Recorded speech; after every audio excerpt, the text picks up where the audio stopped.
South Korea is holding the 21st presidential election 2 years earlier than expected to choose a new leader who will replace former President Yoon Suk Yeol after he was removed from office over his martial law order. Polls have been open since 6 a.m. this morning and will remain open for the next 10 hours. We go to one of the polling stations with our Ahn Sung-jin standing by. Good morning, Sung-jin. Good morning, Dami. Great to be here. So Sung-jin, after weeks of putting up with a deluge of polling and K-pop campaigning, voters finally get their say today.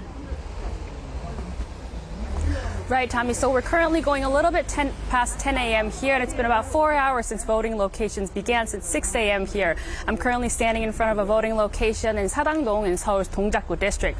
We've been out here since early this morning, and similar to early voting, we've seen a lot of people waiting and trying to cast their ballot. This election is actually the first one since the first COVID-19 pandemic. The elections previously where masks were mandatory and regular voters were separated for those that were under isolation. The polling station that I'm at is one of the 14,295 nationwide and 2,260 from Seoul. We already saw the second highest voter turnout rate for early voting, and many have gathered to vote early this morning as well. Have a listen to some of the voters. Our economy is going through a difficult time right now, so I hope the new president can boost our economy domestically and internationally, and also improve people's livelihoods. This is my first vote ever, and I'm proud to be participating in it. I would like them to work on making Korea a better country to live in.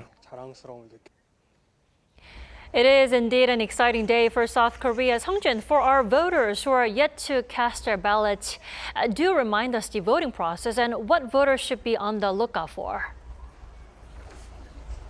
So voting takes place from 6 a.m. till 8 p.m. today, and voters must be 18 or above and bring a government-issued ID. And unlike early voting, regular voting actually requires for voters to go to their voting cast based on their registered address. Which polling station you may go and vote can be found on a voting guide delivered to each household or through the National Election Commission website. Anyone who arrives at the polls and stands in line before the polls close have the right to vote. Taking selfies or pictures of the ballots while inside the polling booth is strictly prohibited. That's all I have for now for this glimpse of the polling station in the early hours of today, and I'll be back with more updates. Back to you, Dami. All right, Sung-jin, thank you for that report. We appreciate it.